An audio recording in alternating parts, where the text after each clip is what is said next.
আপনার যদি ভোটার হওয়ার বয়স হয়ে থাকে, আপনি ঘরে বসেই আপনার মোবাইল দিয়ে আবেদন করে কোনো প্রকার ঝামেলা ছাড়াই খুব সহজভাবে ঘরে শুয়ে বসে থেকেই কিভাবে আপনি নতুন ভোটার হয়ে যাবেন সেটাই এই ভিডিওতে আপনাদেরকে দেখিয়ে দেব। এবং আরও দেখিয়ে দেব ভোটার হওয়ার জন্য কি কি কাগজপত্র লাগবে। আপনি ঘরে শুয়ে বসে থেকে কোনো ঝামেলা ছাড়াই কিভাবে ভোটার হবেন দেখে নেন। নতুন ভোটার হওয়ার জন্য আপনার ফোনের যে কোনো একটি ব্রাউজার ওপেন করবেন। আমি এখান থেকে ক্রোম ব্রাউজার ওপেন করে দিলাম। service.nidw.gov.bd এই লেখাটা লিখবেন। এটা লেখার পরে আপনি সার্চ দিবেন। সার্চ দেওয়ার পরে প্রথমে যে ওয়েবসাইটটা দেখতে পারবেন service.nidw.gov.bd এখানে একটি ক্লিক করবেন। এখানে ক্লিক করার পরেই আপনি ওইখানে চলে যেতে পারবেন যেখান থেকে আপনি আবেদন করবেন। দেখেন এই যে ওই ওয়েবসাইটটা কিন্তু এখানে চলে আসছে। একটু এইভাবে উপরের দিকে যাবেন, নতুন নিবন্ধনের জন্য আবেদন। আপনার জাতীয় পরিচয়পত্র না থাকলে আপনি নতুন নিবন্ধন করতে পারেন। আবেদন করুন, এখানে একটি ক্লিক করবেন। এখানে ক্লিক করার পর আপনি এরকম একটি ইন্টারফেস দেখতে পারবেন। পুরো নাম ইংরেজিতে, এখানে বলছে ইংরেজিতে পুরো নাম লিখুন এবং নিচের দিকে এখানে জন্ম তারিখের দিন মাস বছর দিতে হবে। তারপরে এখানে যে একটা ক্যাপচা দেওয়া আছে এই ক্যাপচাটা ছবিতে প্রদর্শিত কোডটি প্রবেশ করান এখানে লিখতে হবে। এখন এখানে অনেক গুরুত্বপূর্ণ একটি কথা হলো যে আপনার কাছে যে ডিজিটাল জন্ম নিবন্ধনটা আছে সেই ডিজিটাল জন্ম নিবন্ধনে যেভাবে নাম লেখা আছে সেইভাবে এই নামটা এখানে লিখে দিবেন। এখানে যেভাবে আপনি নাম লিখবেন আপনার ভোটার আইডি কার্ডে কিন্তু সেই নামটাই হবে। আমি এখানে নাম লিখে দিচ্ছি, তারপর এখানে জন্ম তারিখ দিয়ে দিচ্ছে, তারপর এখান থেকে এই ক্যাপচাটা দিয়ে দিচ্ছি। এখানে নাম অবশ্যই সবগুলাই বড় হাতের অক্ষরের দিবেন। আমি এখানে পূরণ করে দিচ্ছি। তারপরে এই যে পরবর্তী এখানে একটি ক্লিক করে দিবেন। তারপরে এখান থেকে মোবাইল এই অপশনটাতে টিক দিয়ে দেবেন। তারপরে এখানে আপনার মোবাইল নাম্বার লিখে দিতে হবে। যে মোবাইল নাম্বারটা দিবেন ওই মোবাইলে কিন্তু একটা কোড যাবে, ওই কোডটা আবার কিন্তু এখানে দিতে হবে। তাই আপনি কি করবেন, আপনার মোবাইলে যে সিমটা আছে ওই সিমের নাম্বার দিবেন। আমি এখানে নাম্বার দিয়ে দিছি। নাম্বার দেওয়া হয়ে গেলে ওটিপি পাঠান, এখানে একটি ক্লিক করে দিবেন। আমার ওটিপি কোডটা এখানে চলে আসছে, আমি ওটিপি বসিয়ে দিছি। তারপরে পরবর্তী এখানে একটি ক্লিক করে দিবেন। এটা কিন্তু 1 মিনিটের মধ্যেই দিতে হবে এই ওটিপি কোডটা। তারপরে এরকম একটি ইন্টারফেস দেখতে পারবেন। ইউজার নেম দিতে হবে এবং এখানে পাসওয়ার্ড দিতে হবে। তারপরে পুনরায় পাসওয়ার্ড দিতে হবে। ইউজার নেমের ক্ষেত্রে অনেক সময় সমস্যা করে। আপনি ইউজার নেমে কি করবেন যে আপনার নাম দিয়ে দিবেন অথবা জন্ম তারিখ দিয়ে দিবেন। যতক্ষণ পর্যন্ত দেখবেন যে কোনো কিছু না নিচ্ছে, কোনো ইউজার নেম না নিচ্ছে, ততক্ষণ পর্যন্ত সংখ্যা আপনি দিতে থাকবেন। এই ইউজার নেম আপনি যেভাবেই দেন এটাতে কোনো সমস্যা হবে না। ইউজার নেম, পাসওয়ার্ড এবং পুনরায় পাসওয়ার্ড লিখুন। এই তিনটাই পূরণ করার পর পরবর্তী এখানে একটি ক্লিক করে দিবেন। দেখেন এখানে কিন্তু জন্ম তারিখ চলে আসছে, নাম চলে আসছে এবং যোগাযোগের ওই মোবাইল নাম্বারটা চলে আসছে। বিস্তারিত প্রোফাইল এখানে একটি ক্লিক করে দিবেন। তারপরে এডিট এখানে একটি ক্লিক করবেন। এখানে ক্লিক করার পরে এখানে আমার বিভিন্ন তথ্য দিতে হবে, ঠিকানা দিতে হবে। তারপরে আপনি এরকম একটি ইন্টারফেস দেখতে পারবেন। এখানে আপনার ব্যক্তিগত তথ্য দিতে হবে। এই যে এখানে আপনি নাম দিয়ে দিবেন, নামটা অবশ্যই আপনার জন্ম নিবন্ধন দেখে দিবেন, কারণ এখানে ভুল করা যাবে না। যদি আপনি ভুল করেন তাহলে কিন্তু আপনার ভোটার আইডি কার্ডেও ভুল আসবে। এখানে নাম দিয়ে দিবেন। তারপরে এখানে ইংরেজিতে নাম দেওয়া আছে, এখানে লিঙ্গ নির্ধারণ করে দিবেন। তারপরে এখানে রক্তের গ্রুপ দিতে হবে, আপনার রক্তের গ্রুপ কি সেটা দিতে হবে। তারপরে জন্ম নিবন্ধন নম্বর দিবেন, এখানে ডিজিটাল জন্ম নিবন্ধন নম্বরটা এখানে দিয়ে দিবেন। এখানে তো জন্ম তারিখ চলে আসছে এবং এখানে অবস্থানরত দেশের নাম দিবেন। এখানে অবশ্যই আপনি বাংলাদেশ সিলেক্ট করে দিবেন। তারপরে এখানে বলছে পিতার তথ্য। এই যে এখানে দেখেন 4 কোণার একটা ঘর দিছে এবং মৃত দিছে। যদি আপনার পিতা মৃত হয় তাহলে এখানে এই টিকটি দিয়ে দিবেন, আর যদি জীবিত থাকে তাহলে এখানে টিক দেওয়ার দরকার নেই। পিতার নাম এখানে বাংলাতে দিবেন, পিতার নাম এখানে ইংরেজিতে দিবেন। পিতার এনআইডি নাম্বার এখানে দেওয়ার অপশন বলছে যে অপশনাল, এটা না দিলেও হবে, কিন্তু আমি আপনাদেরকে সাজেস্ট করব পিতার এনআইডি নাম্বার অবশ্যই আপনি দিবেন। যদি এনআইডি নাম্বারটা এখানে না দেন, যখন আপনি এই কাগজটা নির্বাচন অফিসে জমা দিবেন তখন ঘুরিয়ে দিতে পারে, ফেরত দিতে পারে। তাই আপনি অবশ্যই পিতার এনআইডি নাম্বারটা এখানে দিয়ে দিবেন। তারপরে পিতার ভোটার আইডি নম্বর এটা দেওয়ার কোনো প্রয়োজন নেই। তারপরে এখান থেকে একটু উপরের দিকে যায় মৃত্যুর সন, এটাও দেওয়ার প্রয়োজন নেই। তারপরে এখানে দেখেন মাতার তথ্য। আপনার মাতা যদি মৃত হয় তাহলে এখানে টিক দিবেন, জীবিত থাকলে টিক দেওয়ার দরকার নেই। মাতার নাম বাংলাতে এখানে দিবেন এবং মাতার নাম ইংরেজিতে এখানে দিয়ে দিবেন। মাতার এনআইডি নাম্বার অবশ্যই দিয়ে দিবেন। মাতার ভোটার নম্বর দেওয়ার কোনো প্রয়োজন নেই। তারপরে নিচের এই অপশনটাও দেওয়ার কোনো প্রয়োজন নেই। ভাই বোনের সংখ্যা আপনি এটা ইচ্ছা করলে দিতেও পারেন, না দিলেও কোনো সমস্যা নেই। তারপরে এখান থেকে একটু নিচের দিকে আসি। এখানে একটি গুরুত্বপূর্ণ কথা আছে, স্বামী স্ত্রীর তথ্য। আপনি যদি মেয়ে হন তাহলে আপনি কি করবেন, যদি বিবাহিত হন তাহলে আপনি এখানে এটা ক্লিক করার পর যদি বিবাহিত দেন এবং আপনার স্বামীর ঠিকানায় যদি আপনি ভোটার হতে চান তাহলে বিবাহের সময় যে কাবিননামাটা আপনাকে দিছে ওই কাবিননামার একটা ফটোকপি কিন্তু এই কাগজের সাথে জমা দিতে হবে। আর যদি আপনি ছেলে হন তাহলে দিতে হবে না। আপনি যদি মেয়ে হন এবং স্বামীর ঠিকানায় যদি ভোটার হতে চান তাহলে কাবিননামা জমা দিতে হবে। এখানে আপনি বৈবাহিক অবস্থা এটা দিয়ে দিবেন। তারপরে এখান থেকে নিচের দিকে আসি, এখানে আর নিচের দিকে কোনো কিছুই দেওয়ার প্রয়োজন নেই। দেখেন এখানে আর কিছুই দিতে হবে না। যেগুলো আমি আপনাদেরকে দেখালাম এগুলো সঠিকভাবে পূরণ করবেন। আমি এখন এগুলো পূরণ করে দিচ্ছি। এই তথ্যগুলো সুন্দরভাবে বুঝে শুনে এখানে ফিল আপ করার পর পরবর্তী এখানে একটি ক্লিক করবেন। আমি এখানে সুন্দরভাবে দিয়ে দিছি। তারপরে দেখেন এখানে শিক্ষাগত যোগ্যতা দিতে হবে। যেমন আপনি এখন বলতে পারেন আপনার তো 2-3টা সার্টিফিকেট আছে, তাহলে কোনটা দিবেন? সর্বশেষ যেটা আছে শিক্ষাগত যোগ্যতা সেটা আপনি এখানে দিয়ে দিবেন। যেমন আমি এখানে এসএসসি দিয়ে দিলাম, মাধ্যমিক বা সমতুল্য এটা দিয়ে দিলাম। তারপরে এখানে পেশা দিতে হবে। যে এখানে দেখেন সুন্দরভাবে পেশা দেওয়া আছে, পেশা দিতে হবে। এইখানে লেখার শেষে যে লেখাতে যে লাল স্টার চিহ্ন দেওয়া আছে এগুলো অবশ্যই দিতে হবে।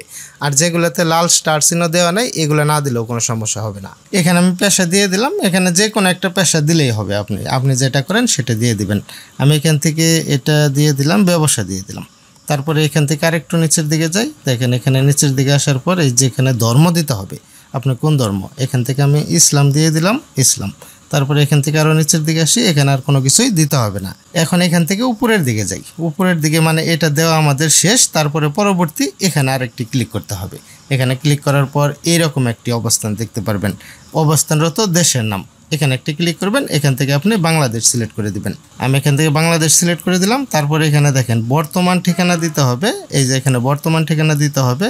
এখানে বিভাগ দিবেন, এখানে জেলা দিবেন এবং এখানে উপজেলা দিবেন। আর এমও এখানে কি করবেন? আপনি ইউনিয়ন দিয়ে দিবেন। এই যে এখানে ক্লিক করবেন। ক্লিক করার পরে যদি আপনি পৌরসভার মধ্যে থাকেন তাহলে পৌরসভা সিলেক্ট করবেন। আর যদি আপনি ইউনিয়নের মধ্যে থাকেন তাহলে আপনি পল্লী সিলেক্ট করবেন। তারপরে এখান থেকে আরেকটু নিচের দিকে আসি। নিচের দিকে আসার পরে দেখেন তারপরে ইউনিয়ন, আপনি যে ইউনিয়নে আছেন সেই ইউনিয়নটা এখানে দিয়ে দিতে হবে। আমি এখান থেকে ইউনিয়নটা সিলেক্ট করে দিলাম। তারপরে এখান থেকে মহল্লা মৌজা দিয়ে দিবেন, মহল্লা মৌজা দিয়ে দিলাম। এখানে বলছে ইউনিয়নের ওয়ার্ড নম্বর, এই ওয়ার্ড নম্বর দিলেও হবে না দিলেও হবে। তারপরে এখানে গ্রাম রাস্তা অবশ্যই এটা দিতে হবে, আপনার গ্রামের নাম দিয়ে দিবেন। আমি এখান থেকে গ্রামের নাম দিয়ে দিলাম। তারপরে বাসা হোল্ডিং নম্বর এটা অবশ্যই দিতে হবে। এখানে যদি আপনার বাসা হোল্ডিং নম্বর না থাকে যে কোনো একটা আপনি দিয়ে দিবেন। আমি এখান থেকে এইভাবে দিয়ে দিলাম, এটা যে কোনো একটা দিয়ে দিলেই হবে।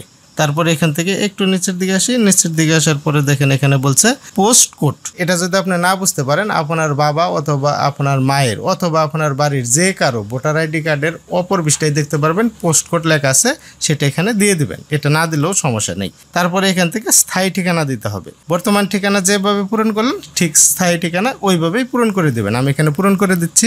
স্থায়ী ঠিকানা এবং বর্তমান ঠিকানা এখানে সুন্দরভাবে পূরণ করার পরে আবার উপরের দিকে চলে যাবেন। উপরের দিকে যে পরবর্তী দেখতে পারবেন এখানে ক্লিক করবেন।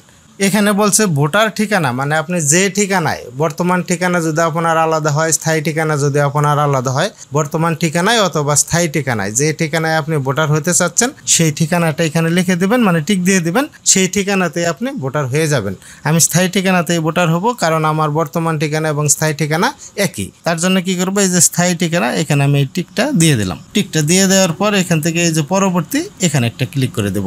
তারপরে এইরকম একটা ইন্টারফেস দেখতে পারবেন। দেখেন এখানে লেখা আসছে কাগজপত্র বাতিল, পেছনে এবং পরবর্তী। কাগজপত্রের প্রয়োজন নেই। এই আবেদনটি করার জন্য কোনো কাগজপত্রের প্রয়োজন নেই। তার মানে এটা না যে এই আবেদনের সাথে আপনার কোনো কাগজপত্র জমা দিতে হবে না। এখানে এইটাই বলছে যে এই আবেদন করার সময় এখানে কোনো কাগজপত্র আপলোড করতে হবে না, সেটা বলছে। কিন্তু আপনি যখন এই আবেদনটি কমপ্লিট করবেন, ডাউনলোড করবেন আবেদন কপিটি, আবেদন কপির সাথে কিন্তু অবশ্যই কাগজপাতি জমা দিতে হবে। আপনি কি করবেন, পরবর্তী এখানে একটি ক্লিক করে দেবেন। তারপরে দেখেন এখানে লেখা আসছে নিশ্চিত করুন বাতিল, পেছনে এবং সাবমিট। এখানে আপনি সাবমিট করে দিবেন। আমি এখানে সাবমিট করে দিলাম। সাবমিট হয়ে গেলে আপনি এরকম দেখতে পারবেন, ডাউনলোড লেখা আসবে, ডাউনলোড এখানে একটি ক্লিক করে দিবেন। এখানে ক্লিক করে দিলে আপনি এতক্ষণ যে আবেদনটি করলেন সেই আবেদনের কপি চলে আসবে।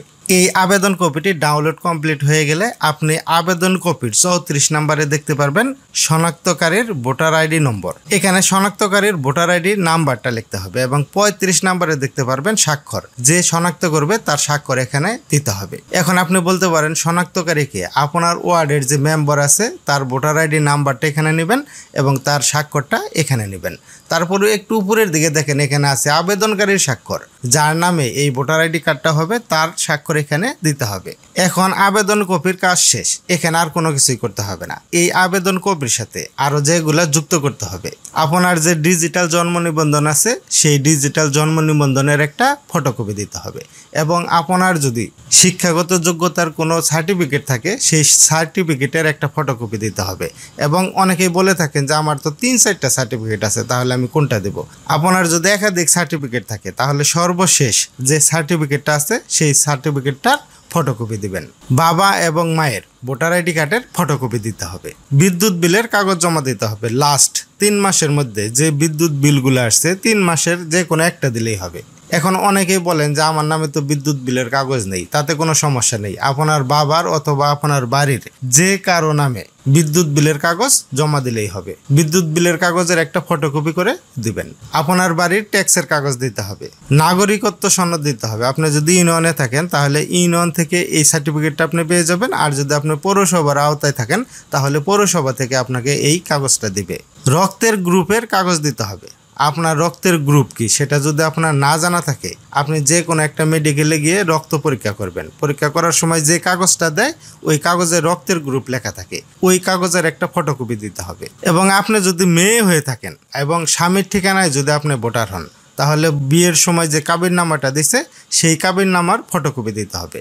আর যদি আপনি ছেলে হয়ে থাকেন তাহলে কাবিননামার ফটোকপি দেওয়ার দরকার নেই। শুধু মেয়েদের ক্ষেত্রে, মেয়েরা যদি স্বামীর ঠিকানায় ভোটার হয় কাবিননামা জমা দিতে হবে।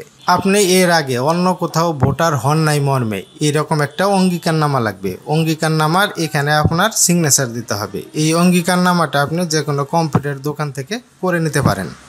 আপনার ইউনিয়নের বা পৌরসভার চেয়ারম্যান কর্তৃক এইরকম একটা প্রত্যয়নপত্র লাগবে। এই প্রত্যয়নটাও আপনি যে কোনো কম্পিউটারের দোকান থেকে লিখে চেয়ারম্যানের সিগনেচার এখানে করে নিলে তারপরে এটা জমা দিলেই হবে। আমি এখন যে কাগজগুলোর কথা বললাম, ভোটার হওয়ার জন্য যে আবেদন করছেন ওই আবেদন কপির সাথে এই কাগজগুলা ফটোকপি করে সুন্দর করে পিন মেরে দিবেন। তারপরে আপনি আপনার যে নির্বাচন অফিস সেই নির্বাচন অফিসে জমা দিবেন।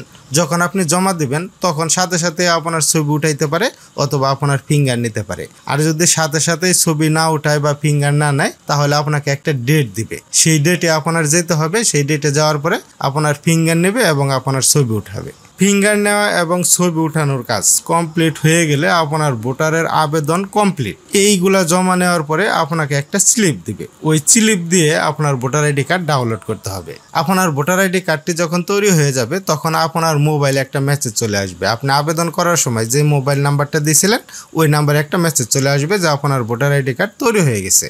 তখন আপনি ওই স্লিপটা দিয়ে আবেদন করার সময় যে স্লিপটা দিছিল ওই স্লিপটা দিয়ে আপনি যে কোনো দোকান থেকে ভোটার আইডি কার্ড ডাউনলোড করে নিতে পারবেন। নতুন ভোটার আইডি কার্ড আপনি কিভাবে ডাউনলোড করবেন সেটা আমার এই চ্যানেলে আছে, এবং এই ভিডিওর শেষে সেই ভিডিওটা আসবে, সেটা দেখে আপনি এখনই শিখে নিতে পারেন। তাহলে আপনার ভোটার আইডি কার্ডটি যখন চলে আসবে তখন আপনি খুব সহজে নিজেই ডাউনলোড করে নিতে পারবেন। ফ্রেন্ডস, আমি আপনাদের জন্য দোয়া করি যে আপনার ভোটার আইডি কার্ডটি যেন খুব সহজে এবং নির্ভুলভাবে হয়। দেখা হবে অন্য কোনো এক ভিডিওতে। আজকের মতো এখানে বিদায়। আল্লাহ হাফেজ।